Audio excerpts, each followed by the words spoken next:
Press वार्ता में। एक भारतीय होने के नाते, सनातन धर्मावलंबी होने के नाते और एक भारतीय होने के नाते राज्य सरकार की अव्यवस्था के कारण उत्पन्न हालात के बाद जो महाकुंभ में जिन लोगों ने मौत को गले लगाया, उन सभी मृत आत्माओं के प्रति राष्ट्रीय जनता दल परिवार की तरफ से, बिहार की तरफ से हम संवेदना प्रकट करते हैं और परिजनों को दुख सहन करने की शक्ति प्रदान ईश्वर करें, यह भी हम कामना महादेव से करते हैं।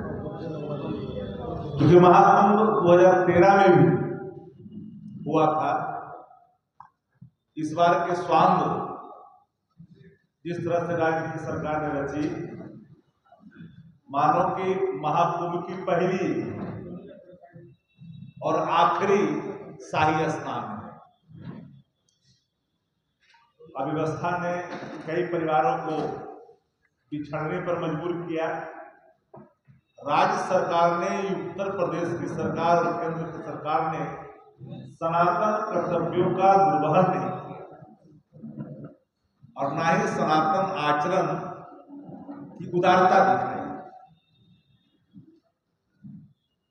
हर भारतीय आज दुखी है उस गम भरी खबर को सुनकर जिन लोगों ने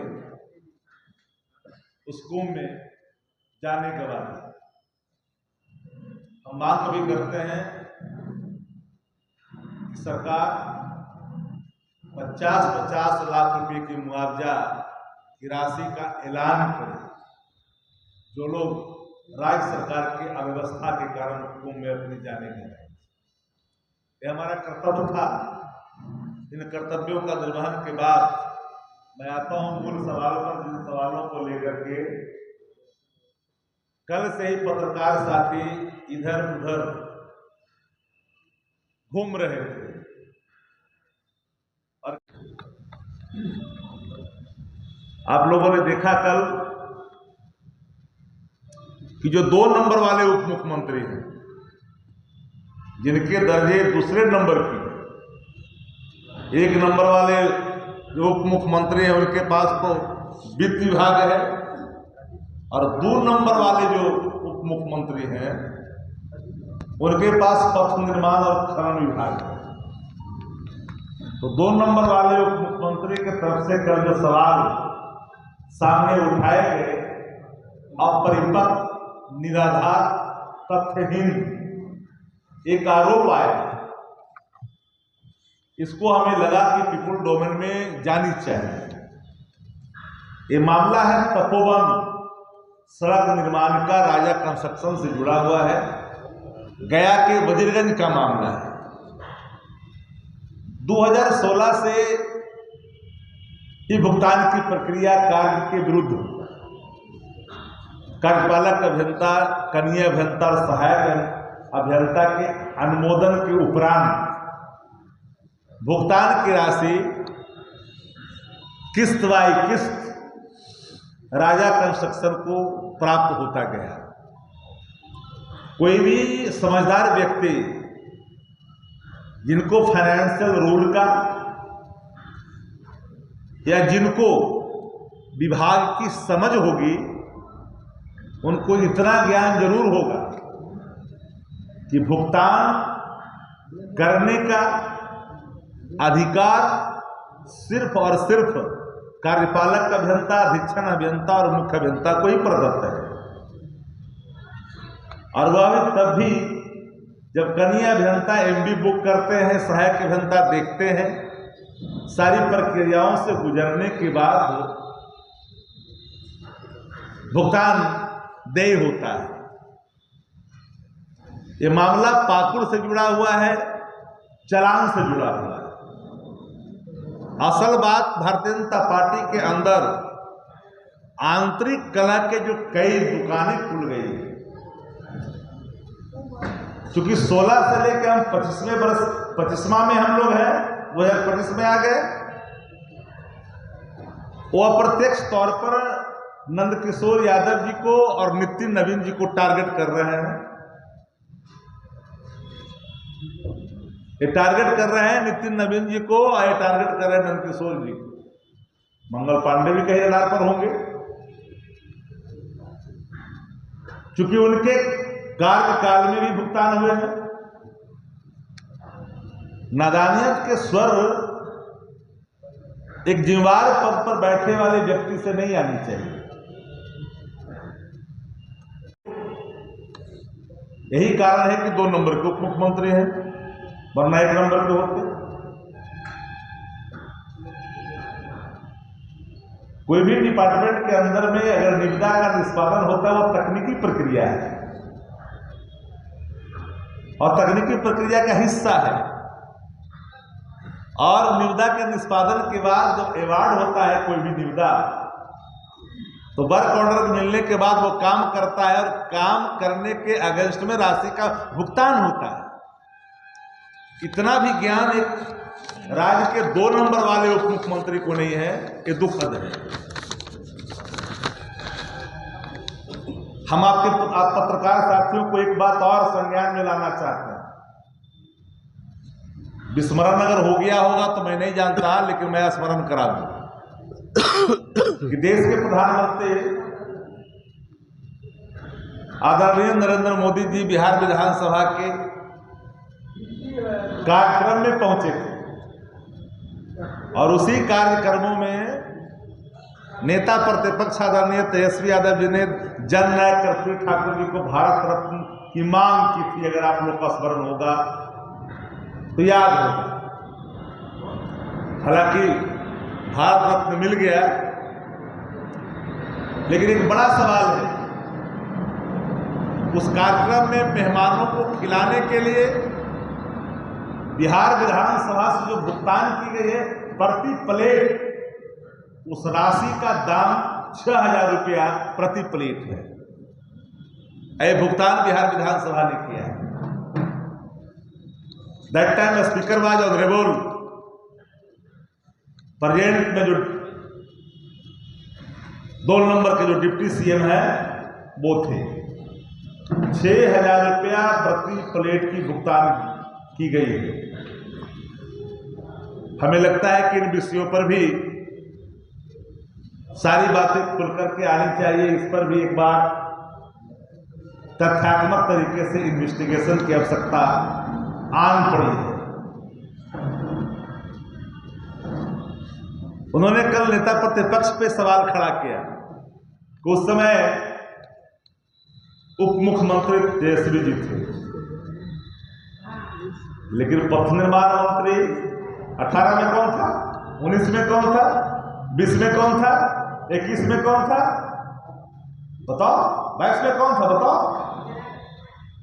तो अप्रत्यक्ष तौर पर ये 4 दुकानें खोल रखी है भाजपा के अंदर में, अंतर कलह और मुरा कुश्ती जोड़ों पर है। एक उप मुख्यमंत्री 1 नंबर वाले, उनकी अलग दुकान, उनकी अलग पहचान। ये 2 नंबर वाला उप मुख्यमंत्री, उनकी अलग पहचान, उनकी अलग दुकान। भाजपा का प्रदेश अध्यक्ष, उनकी अलग दुकान, उनकी अलग पहचान। और कुछ प्रभावकारी जो भाजपा के अंदर में है, उनकी अलग दुकान। और इस अंतर कला में जूझता हुआ भारतीय जनता पार्टी का राज्य नेतृत्व तथ्यहीन एक आरोप कर लगाया। इसलिए मैंने बिंदुवार तरीके से आपको बताने की कोशिश किया कि जिन मंत्रियों को रूल ऑफ एक्जीक्यूटिव बिजनेस की जानकारी नहीं हो, उनको पद पर नहीं बैठना चाहिए। अपने कर्तव्य, क्षेत्राधिकार और नियम की जानकारी नहीं हो तो तथ्यहीन एलिगेशन किसी पर नहीं लगानी चाहिए। और मैं मांग करता हूं कि संजीदगी के साथ पूरे तथ्यों का जांच की जाए। जो लोग इसके लिए उत्तरदायी हैं जिन लोगों ने नेग्लिजेंसी बरता है, जिन लोगों ने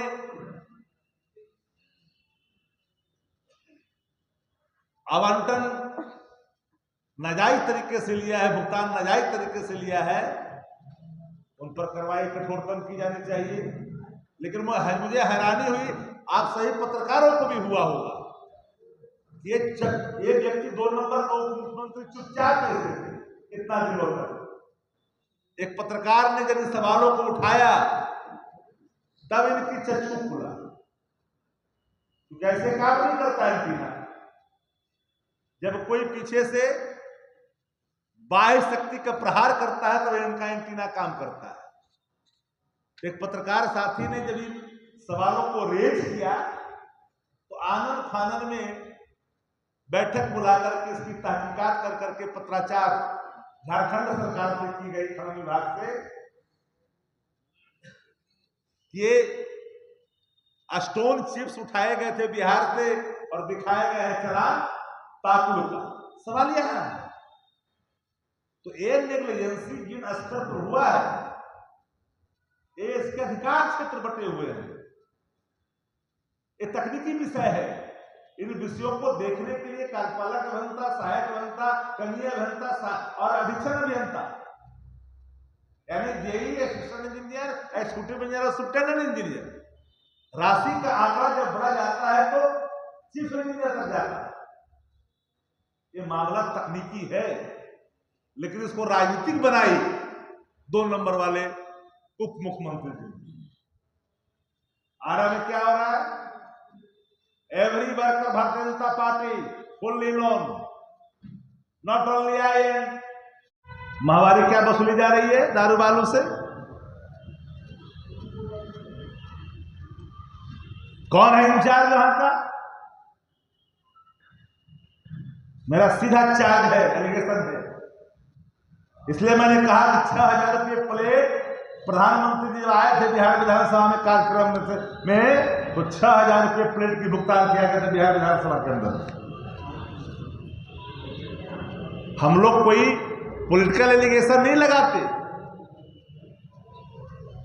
हम तो वही कह रहे हैं जो नियम कह रहा है, हम वही कह रहे हैं जो हुआ है। तो अंतर्द्वंदता, अंतर कलह भाजपा के अंदर है, तो अप्रत्यक्ष तौर पर ये भाजपा को चार्ज नहीं करते हुए सीधा नाम ले रहे हैं।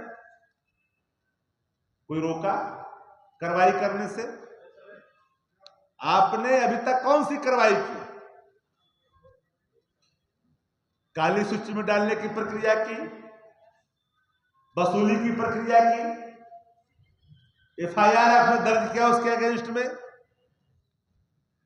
120 भी उस पर अप्लाई करना चाहिए, आपने लगाया क्या? अगर साजिश किया है तो आप प्रेस को बुला करके, आप प्रेस कॉन्फ्रेंस कर करके अपना दामन छुड़ाना चाह रहे हैं। उस समय अपर मुख्य सचिव कौन थे?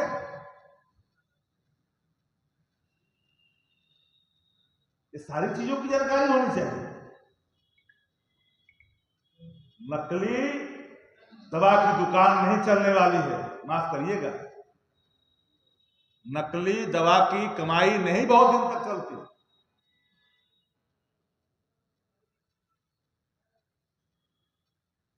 इसलिए पूरे तौर पर जो एलिगेशन तथ्यहीन, विदाउट एविडेंस